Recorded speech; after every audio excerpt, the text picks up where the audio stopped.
Let's take a look at how we convert between different units in the metric system. So here we're going to be given a base unit such as meters or liters or grams, and we're going to be able to convert that to other derivatives that have different prefixes, so like a meter to a kilometer or meters to centimeters. So the easiest way to start off is to take a look at what we're going to call the metric staircase. So in the middle we have our base unit, so that will be meters, grams, or liters. After that, we now move up or down the staircase depending on whether or not our unit is getting bigger or smaller. So if we move down the staircase, we end up with deci, which would be like decimeters, centi, which would be like centimeters, and then milli, which would be like millimeters or milligrams, etc. We can also move up the staircase. When we move up the staircase, we get deca, hecto, and kilo.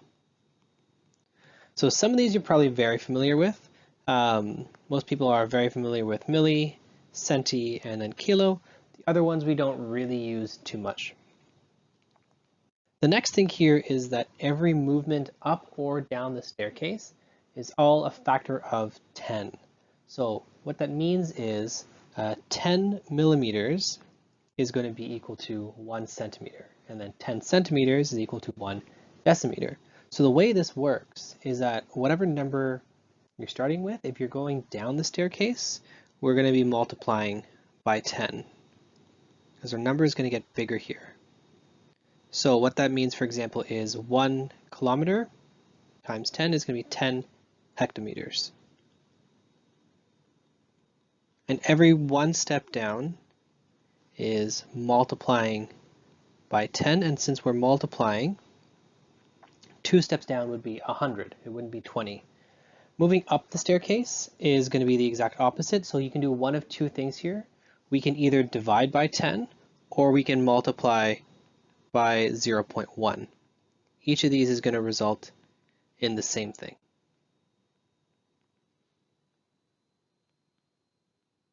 So if we had 100 centimeters, you would multiply by 0.1 twice. So that's the equivalent of multiplying by 0.01. So 100 times 0.01 is just 1. So 100 centimeters is 1 meter. So as the unit gets smaller, we're multiplying by 10 because we need more of them. As the units get bigger, we multiply by 0.1, or we divide by 10 because we need less of them. So let's take a look at some examples here. So 6.3 kilometers going into meters.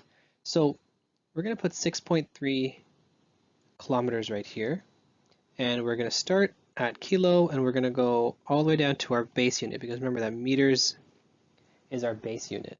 So this is going to be multiplying since we're moving down the staircase. So it's times 10 times another 10 gives me a total of 100, times another 10 gives me a total of 1,000. So 6.3 times 10 times 10 times 10. You can even do it one at a time if that's easier for you. So 6.3 times 10 gives me 63, times another 10 gives me 630, times another 10 is going to give me 6,300. So 6.3 kilometers equals 6,300 meters. Let's use another example now where we're going to move up the staircase. So in this situation, we have 5,367 milliliters. So that's going to be down here at the milli mark, 5,367.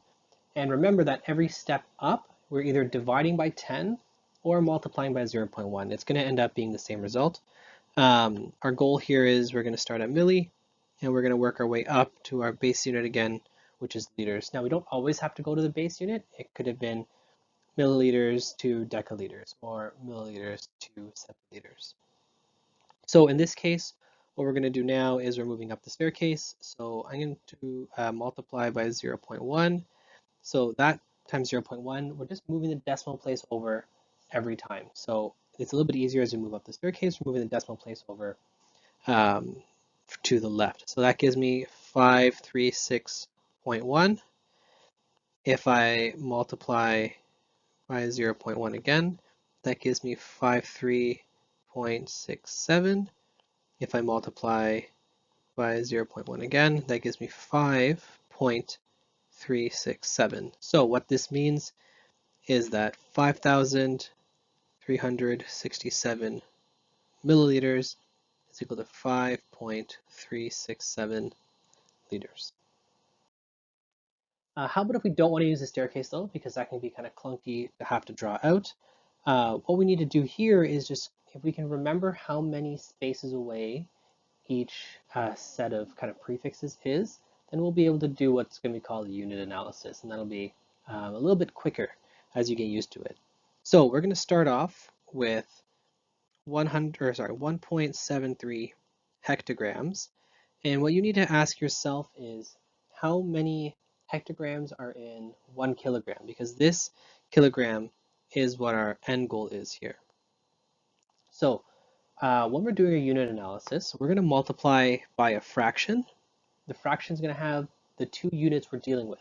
The unit we want to get to, in this case, is the kilogram, is going to be on top. And the unit that we are coming from, in this case, hectogram, is going to be at the bottom. So we need to ask ourselves how many hectograms are going to be in 1 kilogram. So since they're one step apart on our staircase, that means 1 kilogram is going to be equal, so 1 kilogram is going to be equal to 10 hectograms. So if you do a little bit of math here, and what we're going to do is we're going to do 1.73 times 1 and then divided by 10.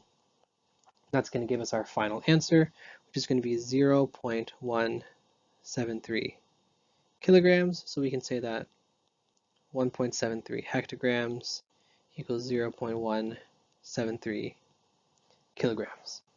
Let's do the same thing again here with units that we probably know a little bit more about. So what I'm going to do now is we're converting 25 kilometers times some fraction that we still don't know. So we need to ask ourselves how many centimeters are in 1 kilometer. So this one's a little bit trickier because there's a lot of space there in the staircase. So we go from centimeter to decimeter to meters to decameters, hectometers, and then finally kilometers.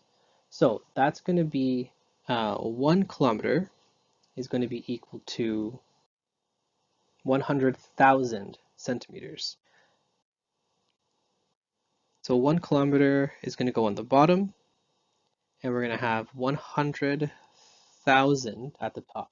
Another way to do that is the number of steps is the number of zeros. So going from centimeters all the way up to kilometers on our staircase is 5 steps. So that means it's going to be a 1 followed by 5 zeros. Now, if we plug that into a calculator, we're going to do 25 times 100,000 divided by 1, and that's going to give us 2,500,000. So that's 2,500,000 centimeters. So you would say that 25 kilometers is equal to 2,500,000 centimeters.